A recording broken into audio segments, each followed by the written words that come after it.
Yaşadığım coğrafya bağlamında söyleyecek olursam kadınlar ne yazık ki sanatta adil bir şekilde temsil edilmiyor. Fakat dijital çağın getirileri bu sorunları görmemizi sağlamakla birlikte kadınlar tarafından da bir farkındalık yaratılmaya çalışılmaktadır. So, are women fairly represented in art? I think women are fairly represented in art when they're making the work and they're able to reflect on their own experiences and portray womanhood in an honest way. When they're being treated as just an object for painting, no, I don't think that they are fairly represented. If you look at the walls in Trinity, you'll see, countless portraits of white old men, and I think that it's very apparent in those kind of situations that Kadınlar sanat alanında adil bir şekilde temsil edilebiliyor mu? Çok güzel soru. Tabii ki de her alanda olduğu gibi kadınlar sanat alanında adil bir şekilde temsil edilemiyor. Çünkü zaten bir kadının profesyonel olarak sanatçı olması, kendi istihdamını bu alan üzerinden sağlaması oldukça zor. Yüzyıllardır aslında tarihe baktığımızda sanat alanında birçok alanda olduğu gibi maalesef kadın sanatçıların adının olmadığı. Are women represented fairly in art? Short answer, no. Longer answer, there's some really interesting research done by the Guerrilla Girls group of American artists who are anonymous in who represents the Guerrilla Girls at different periods in their work and in their activism. But if you want to look up the Guerrilla Girls Ireland tour 2009-2010, you'll see some stats about how women make up more than 70% of female graduates of art colleges in Ireland. And if you go and look at the corresponding data on how many shows women have or what female artist representation is in the National Gallery, you'll see some shocking statistics. Like in the National Gallery in 2009, women represented less than 10% of the artists represented there. So no, we're not represented fairly in art. And another point that is made well by the Guerrilla Girls and a lot of feminist artists is that women are often models, or they're the muse or the nude in the art gallery, as opposed to the person who's done the creative work. So no, we're not represented fairly in art, but that won't stop us making art.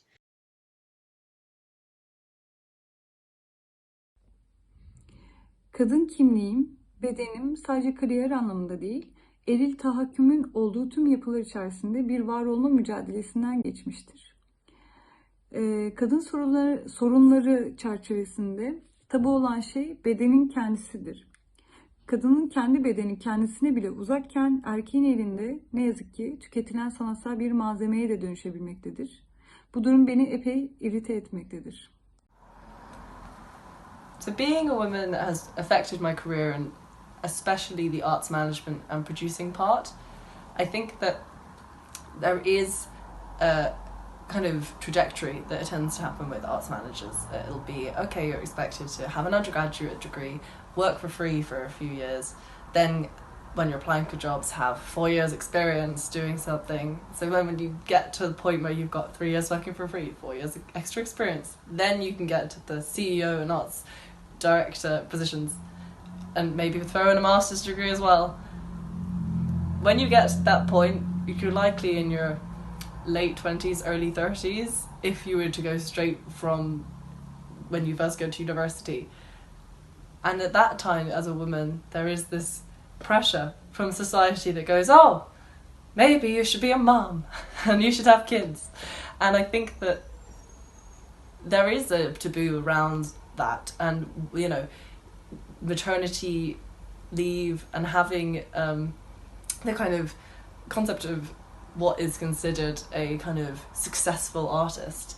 You're always going to have this narrative, and it comes through whatever stream of the arts you study. If it's fine art, if it's theatre, opera, music, acting, it's going to be being a Hollywood movie star or being the next Damien Hirst or is going to and being a successful famous artist in top galleries and top performances is the way to be an artist. Even now, I had a conversation with my mum about this, who's an opera singer, and she says she remembers, and me and both work in kind of community arts field, and that's our area of interest. And she said she remembered even thinking once when she heard this other student, she said, that she's gone and got pregnant and having kids or something. And my mum thought, oh, finally, she's out of the game, lost cause. And I think that that is an issue. I remember attending a conference or talk with other female producers, and somebody asked, okay, what's it like?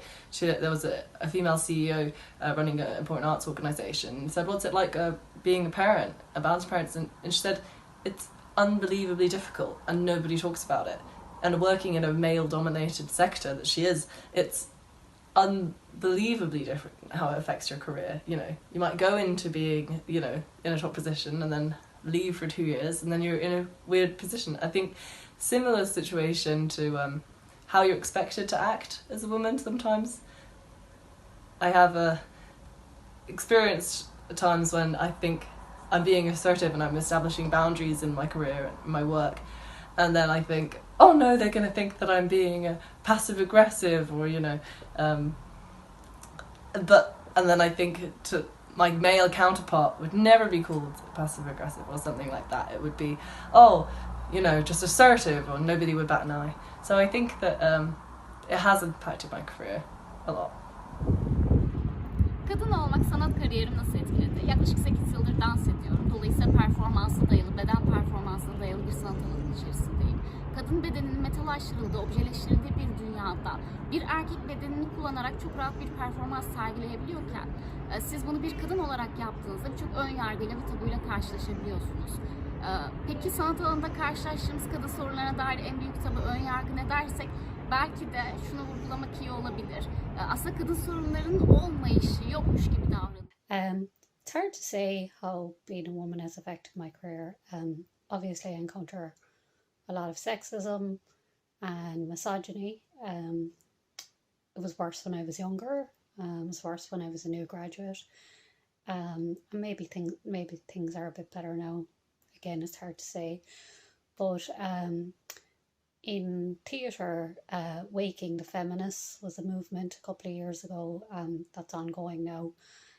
That documented some of the issues of trying to be a woman involved in theatre, and some of the horrifying sexism and misogyny they had to deal with. In my own career and my own dealings with some arts organisations, I have encountered that. And also being a woman who uses her body in her art, I get a lot of commentary on my appearance that I didn't invite, just because I use my body because I have access to it. And to me, it's more personal than asking a model, and it's arguably more ethical as well, because I won't ask someone else to do something that I'm not prepared to do myself.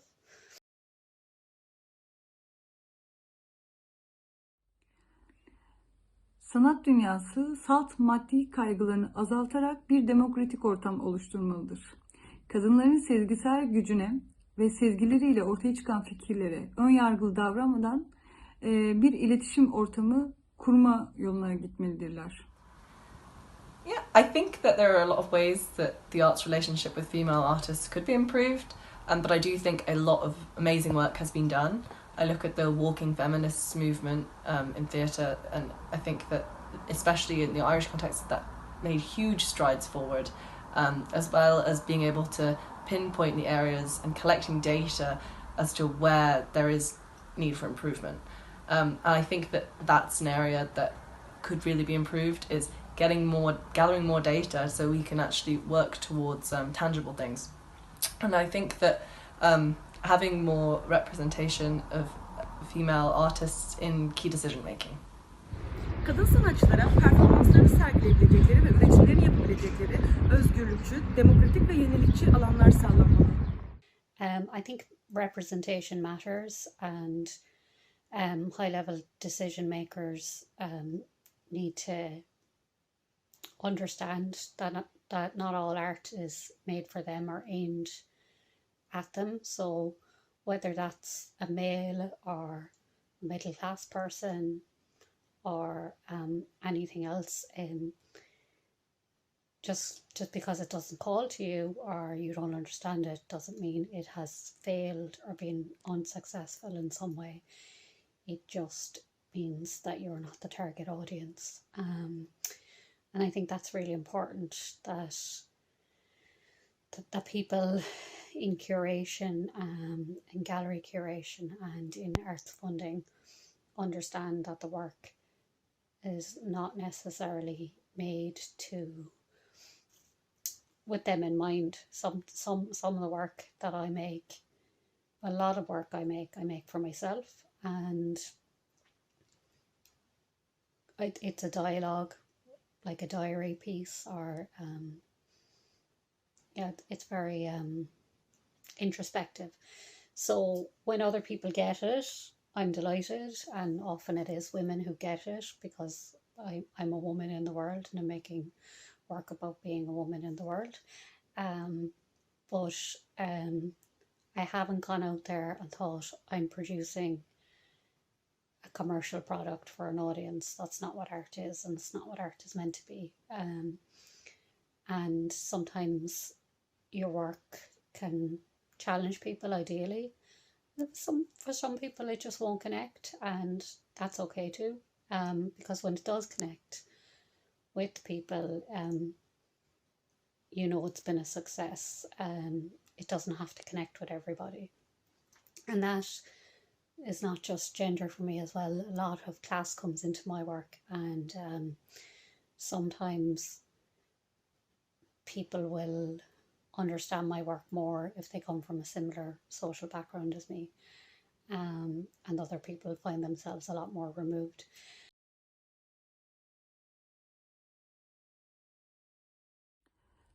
Bu gruptaki oluşumların eleştirel yaklaşımlarını arttırmaları ve bunu dile getirmeleri yeni ve çeşitli yolları arttıracağını düşünmekteyim.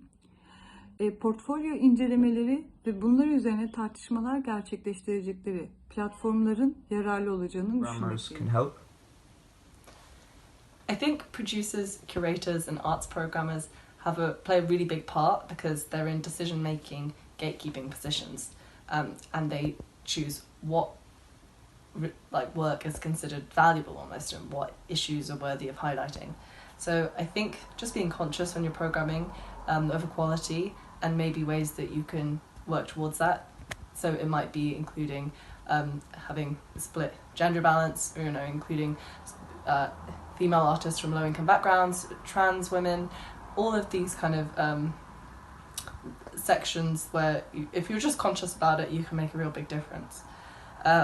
In terms of data, what I was talking about before is when you have the figures, you know where to improve. And I think that being able to support research that is going on in the field is really valuable. So, for example, before the Walking Feminists movement, I think there was 10 theatre organisations in Ireland that were made a commitment to greater gender equality in their programming. And movements like this can be really beneficial across different art forms. With fine art, sometimes you find that there is a kind of, it's not like all of the artists are going to be in one section. They're all kind of independent, working sometimes alone in your studio, and making sure that the kind of artists you're working with are aware of their rights and aware of, the supports that you can provide for them. The other thing is being able to consciously make a contribution to the development of female artists' careers and their practice. So that might be providing opportunities for residencies, it might be funding, and things like that. I think producers play a really key part in. Having more female producers as well and female curators is going to be something which is the biggest impact and thing that draws the kind of the industry forwards, because if you have role models and female artists can work with who they feel comfortable with, that can really help. I would suggest gender quotas and also other kind of inclusion quotas. I know people find them a blunt tool and a kind of a box ticking exercise with gender quotas, but if we have a situation where the National Gallery's collection is 90% male, then, you know, a gender quota is going to help diversify that collection. And if we have a situation where the vast majority of gallery shows are awarded to male artists, then again gender quotas would help. But I don't think that would go, I think that wouldn't go far enough. I think we need to have class quotas as well, and ethnicity quotas. So I'd hate to find that a gender quota had been introduced to the detriment of minority men or women from other communities in Ireland. So yeah, that would be important to me. And also there might be certain female artists who are popular, and so they should be, but we might find that we're seeing the same female artists over and over again. So yeah, I think gender and diversity quotas could be quite helpful.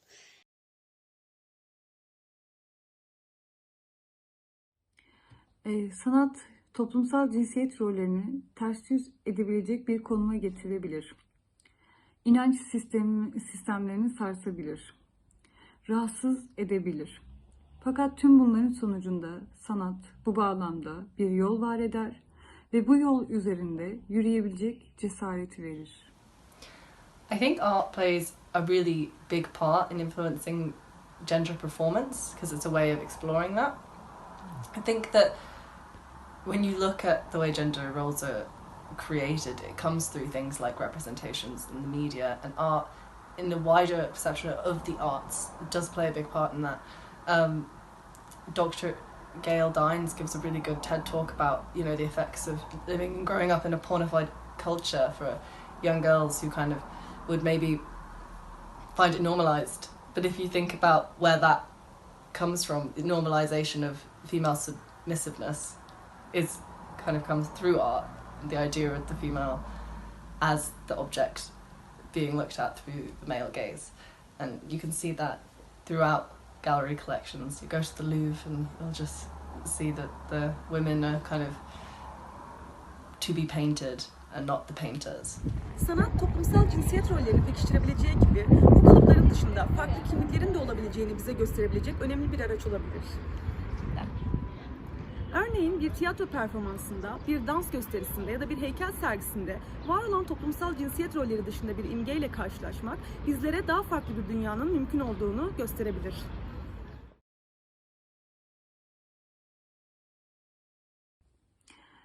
Hikayeyi uzakta aramasınlar, kendi seslerini duysunlar. Advice I would give to an emerging female artist would be to just go for it. I think a lot of the times we doubt ourselves, and we might think when applying for opportunities that, oh, I need to have 100% of all the experience and meet that criteria. Whereas statistically, a man applying for the same role is more likely to apply even if they have less experience. So I think believing in yourself, going for it, not being afraid of making mistakes, and embracing risk. I think that would be my main advice to emerging female artists. Yeni başlayan kadın sanatçılar için ne önerebilirim? Öncelikle mutlaka kadın dayanışmasından, kadınlardan destek almasını önerebilirim. Çünkü biz aslında tüm dünya kadınları olarak ataerkiden farklı şekillerde etkilensek de bir şekilde bu düzende kendimizi var etmeyi ve sanat alanında ısrarla kadınlar olarak var olduğumuzu söylemeye çalışıyoruz. O yüzden o deneyimlerden geçerken mutlaka birbirimizden destek almak, birbirimize deneyimlerimizi paylaşmak ve bu alanda birbirimize yol göstermek galiba en büyük sorumluluğumuz.